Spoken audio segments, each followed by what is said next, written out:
به نام خداوند جان و خیرت. درود گرم جوشان ما را بپذیرید، همزبانان همزمان دور و نزدیک، هواداران کلام ناب فارسی، دری، تاجیکی. شاهنامه حکیم ابوالقاسم فردوسی در گفتار نوبتی اندر مردن فریدون، یعنی گفتار 44. چون کرده شد روز برگشت و بخت، بپژمرد و برگ کیانی درخت. کرانه گزید از سر تاجگاه، نهاده بر خود سر آن سه شاه. همه هر زمان زار بگریستی، به دشواری اندر همه زیستی. به نوحه درون هر زمان بزار، چنین گفتی آن نامور شهریار. به نوحه درون هر زمان بزار، چنین گفتی آن نامور شهریار. که برگشت تاریک شد روزی من، از آن سه دل افروز دلسوزی من. بزاری چنین کشته در پیش من، به کینه به کامی بداندیش من. هم از بدخویی هم ز کردار بد، ز روی جوانان چنین بد رسد. نبردند فرمان من لاجرم، جهان گشت بر هر سه برنا دژم. پر از خون دل و پر ز گریه دو روی، چنین تا زمانه سر آمد بر اوی. فریدون بشد نام از او ماند و باز، برآمد بر این روزگار دراز. همه نیک نامی بود و راستی، که کرد ای پسر سود از کاستی.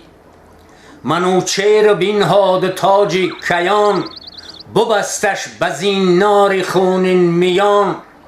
بر آیین شاهان یکی دهمه کرد، چی از زر سرخ و چی از لاجورد.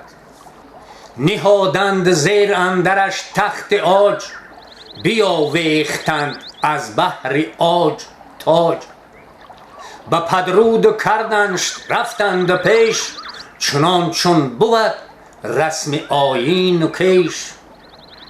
دری دخمه بستند بر شهریار، شد آن ارجمند از جهان خوار و زار.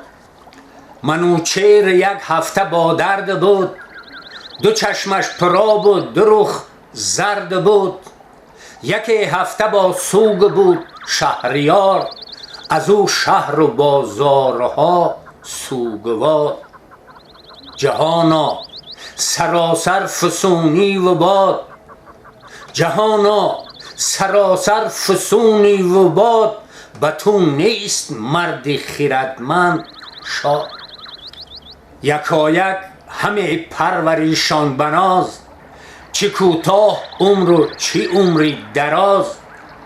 چو مرد داده را باز خواهی ستد، چه غم گر بود خاک آن گر بوسد.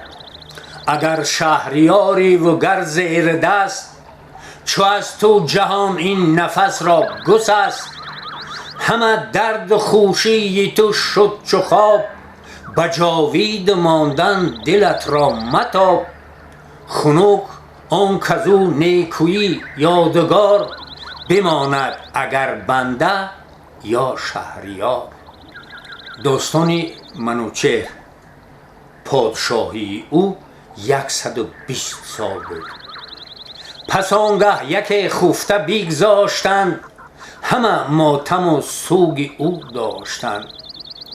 به هشتم بیامد منوچهر شاه، به سر برنهاد آن کیانی کلاه. در جادویی ها به افسون ببست، بر او سالیان انجمن شد 260. همه پهلوانان روی زمین، بر او یکسره خواندند آفرین. چو دیهیم شاهی به سر برنهاد، جهان را سراسر همه مژده داد. بداد و بدین و بمردانگی، بنیکی و پاکی و فرزانگی.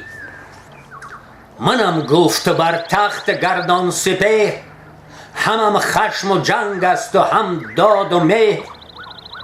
زمین بنده و چرخ یاری من است، سری تاجداران شکاری من است.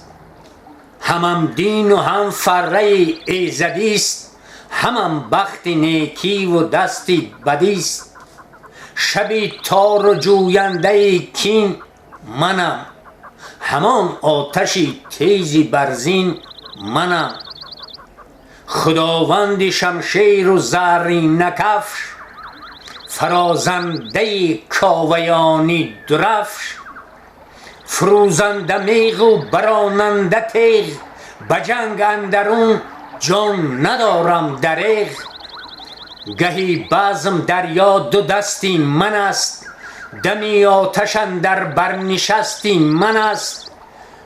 بدان را زبد دست کوته کنم، زمین را بخون رنگین دیبه کنم. گراینده گرز و نماینده تاج، فروزنده ملک بر تخت عاج. ابا این هنرها یکی بنده ام، جهان آفرین را پرستنده ام. همه دست بر روی گریان زنیم، همه داستانها ز یزدان زنیم. کزو تاج و تخت است از اویم سپاه، از اویم سپاه و بدویم پناه. براه فریدون فرخ رویم، نیامان و کهن بود گر ما نویم. هر آن کس که در 7 کشور زمین، بگردد ز راه و بتابد ز دین. نماینده رنج درویش را، زبون داشتن مردم خویش را. برافراشتن سر به بیشه گنج، برنجور و مردم نماینده رنج. همه نزد من سر به سر کافرند، و ظاهرمنی بدکنیش بدترند. هر آن دینور کو نه بر دین بود، ز یزدان و از منش نفرین بود. وز آن پس به شمشیر یازم دست، کنم سر به سر کشور از کینه پست. همه نامداران روی زمین، بر او یکسره خواندند آفرین. که فرخ نیای تو ای نیک خواه، تو را داد آیین تخت و کلاه. تو را باد جاوید تختی روان، همان تاج و هم فره موبدان. دلی ما یکایک به فرمان توست، همان جان ما زیر پیمان توست. جهان پهلوان سام بر پای خواست، بدو گفت کی داوری داد راست. ز شاهان مرا دیده بر دیدن است، ز تو داد و از من پسندیدن است. پدر بر پدر شاه ایران تویی، گزینی دلیران و شیران تویی. تن و جانت یزدان نگهدار باد، دلت شادمان بخت بیدار باد. تو از باستان یادگاری منی، به تختی کیی زینهاری منی. برز اندرون شیر پاینده ای، به بزم اندرون شیدی تابنده ای. زمین و زمان خاک پای تو باد، همان تخت پیروزه جای تو باد. چو شستی به شمشیر هندی زمین، به آرام بنشین و رامیش گزین. از این پس همان نوبتی ماست رزم، تو را جای تخت است و بگماز و بزم. نیاکان من پهلوانان بودند، پناهی بزرگان و شاهان بودند. زگر شاسپ تا نیرمی نامدار، سپهدار بودند خنجرگزار. شوم گرد گیتی برایم یکه، زی دشمن ببند آورم اندکه. مرا پهلوانی نیای تو داد، دلم را خیرد مهر و رای تو داد. برو نیز کرد آفرین شهریار، بسی دادش از هدیه شاهوار. پس از پیش تختش گرازید سام، پسش پهلوانان نهادند گام. خرامیده شد سوی آرامگاه، همه گشت گیتی برا این راه.